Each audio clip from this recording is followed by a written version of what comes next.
présente brièvement, je suis Hélène Ndiaye et ingénieure informaticienne. Et donc, moi, par contre, je vais vous laisser vous présenter, parce que je me suis dit, on est mieux servi que par soi-même. Non, je vais laisser les autres se présenter parce que Mbalo m'a dit qu'on a que 25 minutes. Parce que ça prend plus de 25 minutes. C'est ça. Ça va être rapide alors.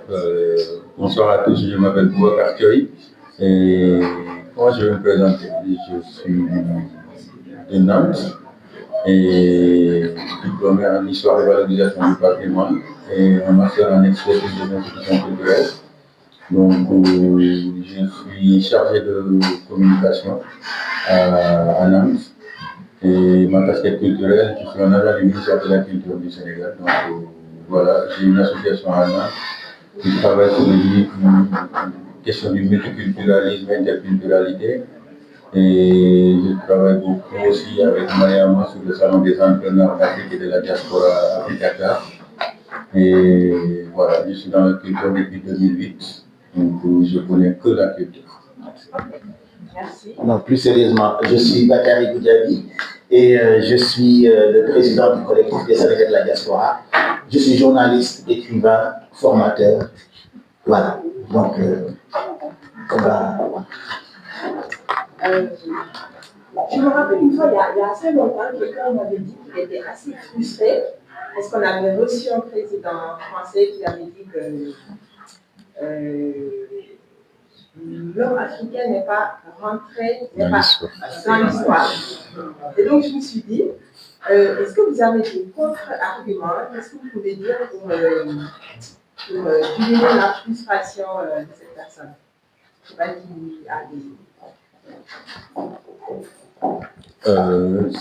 Je pense qu'il y a eu déjà une réponse de la part de la communauté intellectuelle. Elle a fait réponse à Sarkozy.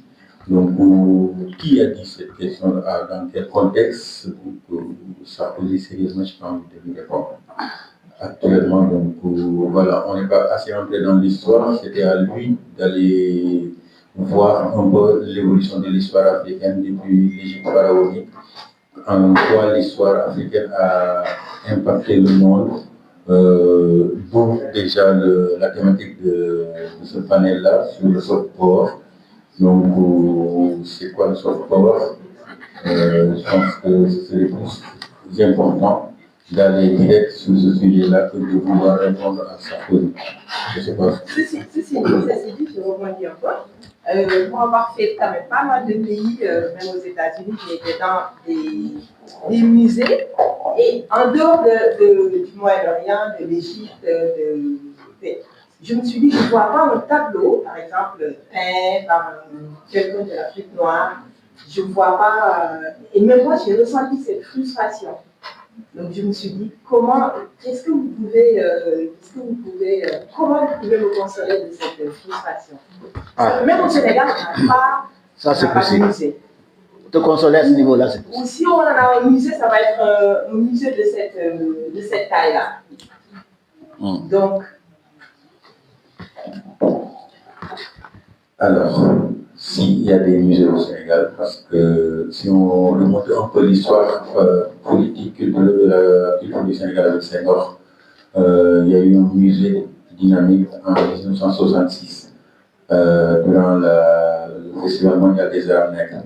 Donc, parler de soft power aujourd'hui, déjà pour le Sénégal que je connais, il y a déjà une politique qui a été lancée par Senghor en 1966. Je me rappelle, quand j'ai fait mon master, Senghor voyageait beaucoup avec l'ensemble lyrique traditionnel. Il voyageait beaucoup avec Yann d'école scène.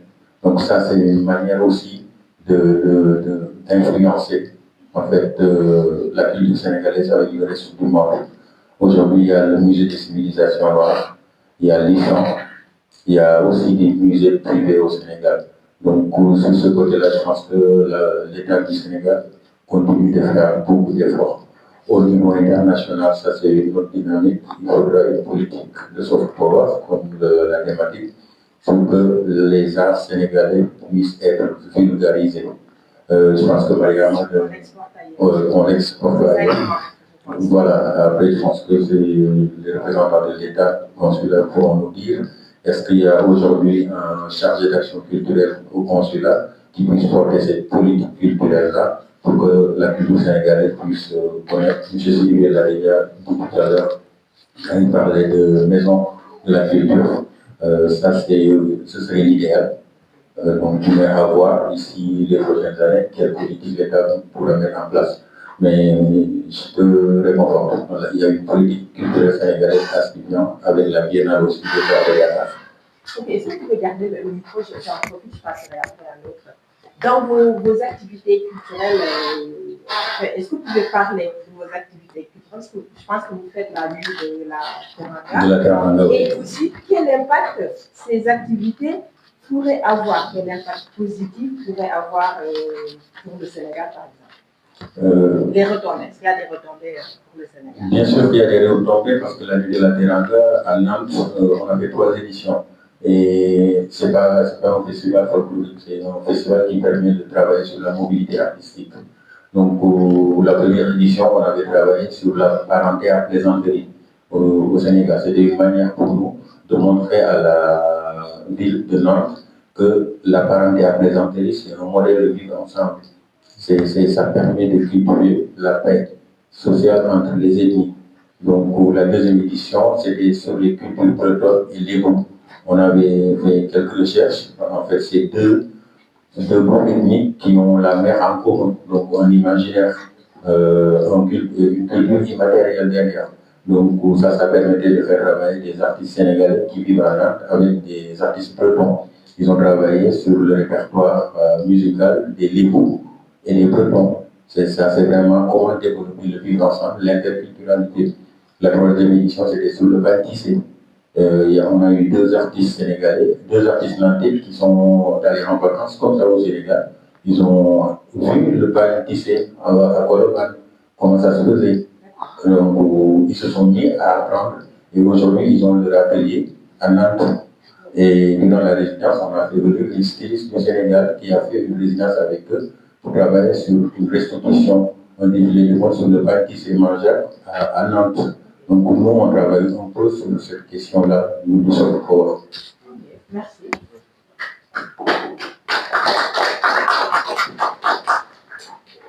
Monsieur Goudiaby, c'est ça? Est-ce que vous avez des activités à l'instar de votre camarade? Est-ce que vous avez des activités et quelles retombées pourraient se faire ressentir au Sénégal? Des retombées positives. Première question. Et la deuxième question, je me suis dit, il y a l'IA et la culture. C'est moi je t'aime ou moi je t'aime non plus.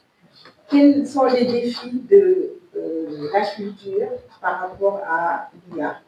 Est-ce qu'on doit les opposer ou bien est-ce qu'on doit... l'IA pourrait se mettre au service de la culture? Vous avez 2 heures. J'en prends 4. Alors, juste pour dire que, merci en tout cas, je remercie l'organisation parce qu'on est rentré de manière culturelle dans cet échange. Je remercie également M. Cissé, hein, qui, je vous le signale, a fini le marché tout à l'heure au restaurant. Voilà pourquoi je suis arrivé en retard, parce qu'il fallait manger le rouille. Alors, donc, non, je plaisante. Alors, juste pour dire que il ne faut pas qu'on donne l'impression que nous sommes un panel à part. Nous sommes un panel qui aussi, dans la suite, pour moi, de ce qui a été dit tout à l'heure. Tout à l'heure, j'ai beaucoup aimé le HQ. Quand vous avez parlé de HQ, j'ai beaucoup aimé. Et pourquoi? Parce que je me le dis, en termes de frustration, encore une fois de plus, quand on se retrouve entre Sénégalais, on parle de ce qu'on a fait ou ce qu'on va faire. Mais on parle très peu de diagnostic ou de l'état des lieux. On n'a pas fait l'état des lieux. Et si on fait l'état des lieux, on aurait compris que les 3 thèmes qui ont été choisis ici vont ensemble. Je prends juste un exemple très concret. Je regarde M. Diouf de l'ambassade, le premier consul général du Sénégal à Lyon, parce que je viens de Lyon, le premier consul général du Sénégal à Lyon a été nommé parce que tout simplement on a organisé une élection Miss Sénégal. C'est pour dire à quel point la culture est partie prenante du développement. C'est un cadre, HQ qui était là en région parisienne, il était invisible. Mais j'ai su par mes réseaux que c'était un très proche à l'époque du président Senghor, pardon, Abdoulaye Wade, c'était même sa plume. C'est lui qui répondait quand on l'attaquait à l'époque du Parti socialiste. On s'est rapproché et grâce à lui, on a pu avoir un rendez-vous avec le président Abdoulaye Wade, qui a compris notre démarche. Il a rassemblé tous les ambassadeurs, et l'ambassadeur du Sénégal, de la représentation du Sénégal à l'UNESCO, il dit, et nous, on travaillait avec Moïse Ambroise Gomis. La fameuse ministre qui venait de France, qui était à l'élection, c'était nous qui l'avons.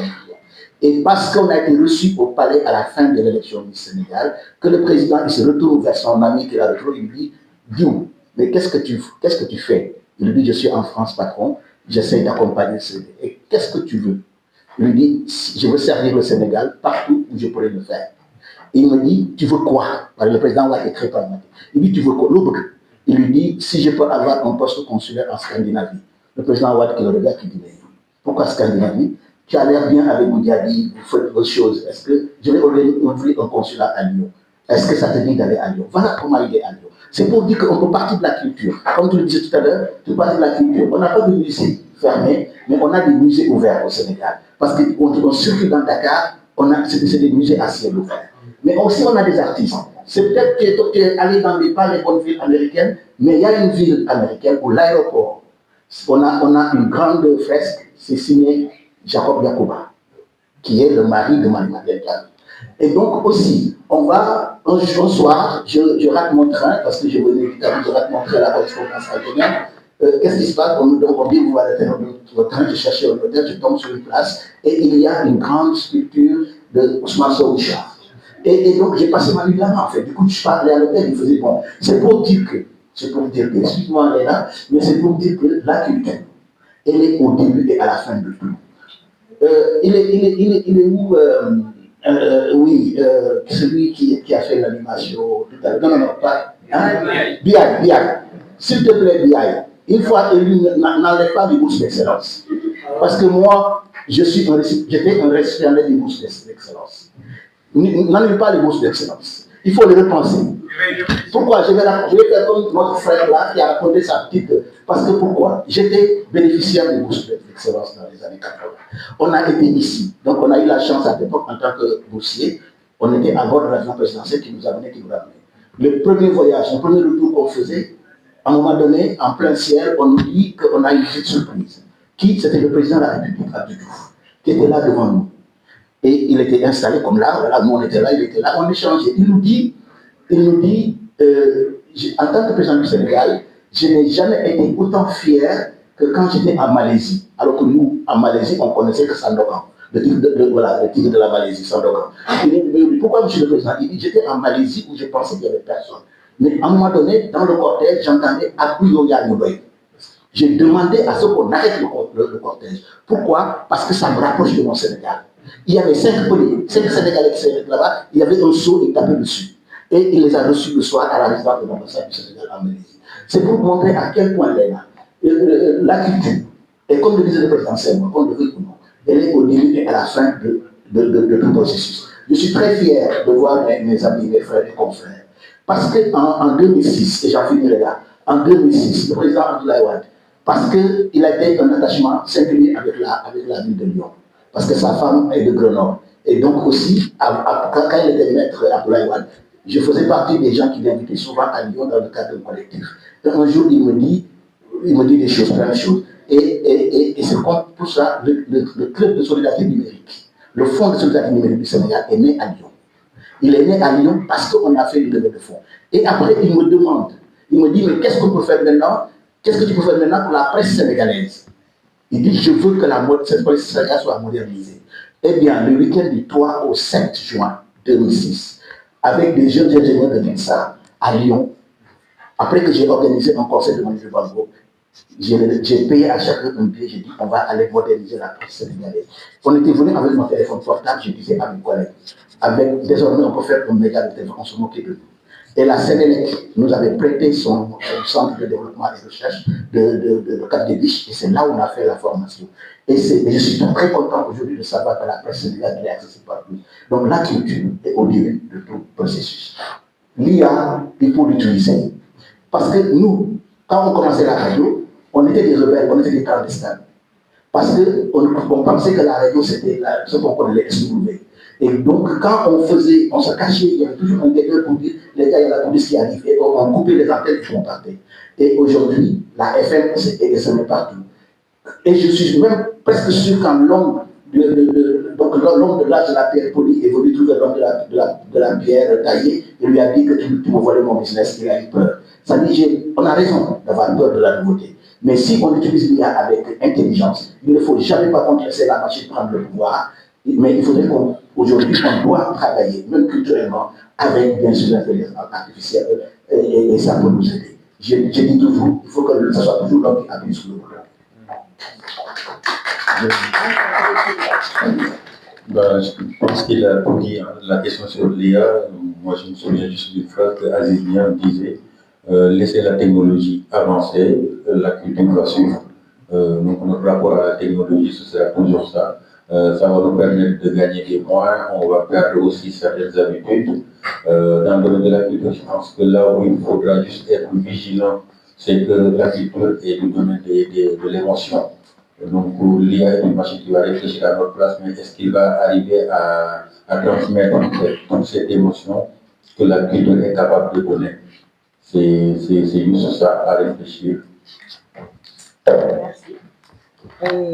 Une dernière question à vos représentants de l'ambassadeur. Oui.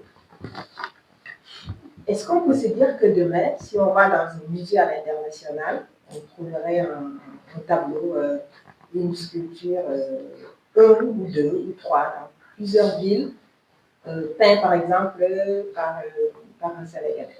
Est-ce que l'État sénégalais a une feuille de route pour se dire, bon, tu essaies d'accompagner les artistes sénégalais pour être plus visibles au niveau international? C'était pour lui. C'était pour lui. C'était pour lui. Je vais vous donner déjà un exemple. Il y a des artistes plasticiens qui sont connus au niveau international. Je te donne juste l'exemple de Baye Gallo qui est à Bordeaux. Et un de ses tableaux a été repris l'année dernière par Garland, une reproduction unique en fait de ses parfums. Donc je ne vais pas nommer, mais les artistes sénégalais sont quand même, surtout les artistes plasticiens avec la Biennale de Dakar, sont connus au niveau international. Très bien. Alors, vous avez déjà donné une réponse à la question de Mme Lena, pour dire qu'en réalité, le Sénégal, sur le volet culturel, alors nous sommes vraiment très en avance. Peut-être, bon, certains peuvent l'apprécier autrement, mais sur la diplomatie culturelle, ça c'est depuis 5 ans, on en a beaucoup débattu sur les échanges d'objets culturels avec beaucoup de pays, en l'occurrence même la France, avec le transfert de beaucoup d'objets plastiques, aussi avec l'Institut français qui se trouve à Dakar. Tous ces aspects-là confortent à bien des égards la position de notre pays sur le domaine culturel. Alors, la chose la plus récente, je vais l'expliquer, c'est en réalité la valorisation des objets, ou même de l'art africain à travers Senghor, au niveau de la ville de Garçon où il habitait, pour dire que le Sénégal, en fait, le ministère de la Culture, à travers, bien sûr, parce que nous avons ici un bureau culturel au niveau de l'ambassade qui constitue le répondant de ce ministère et qui joue un rôle très important, surtout dans la valorisation des objets culturels qui sont toujours ici en France et que nous voulons effectivement faire partir dans notre pays, malheureusement avec beaucoup d'aspects juridiques qui bloquent. Mais le soft power culturel que le Sénégal essaie vraiment de mobiliser à travers les diplomates, à travers le ministère de la Culture, ne sont plus à démontrer en réalité. Et monsieur l'a dit tout à l'heure, la culture, avec la nomination de ce consul, à travers bien sûr la célébration du Miss, je pense, c'était ça.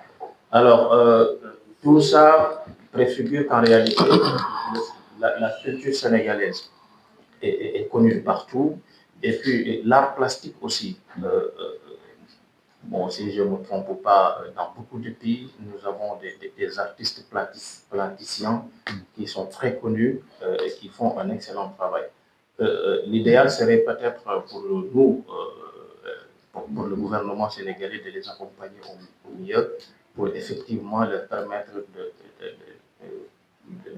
de vulgariser le travail qu'ils sont en train de faire, parce qu'ils exposent également, ils exportent notre culture partout à travers le monde. L'autre exemple que je pourrais aussi faire état, c'est en réalité l'artiste Boucar Diouf, je pense que vous le connaissez, qui est un partenaire privilégié de l'Organisation internationale de la francophonie, qui est une icône là-bas, qui est au Sénégalais, et qui vraiment, d'arrache-pied, fait un excellent travail pour faire montrer la culture sénégalaise. Merci. Dans le domaine des arts placés, il a dit, mais justement, quand on parle de soft power, on prend tout le temps l'exemple des États-Unis avec le cinéma. Récemment, Batman en fait a intervenu dans le film Black Panther.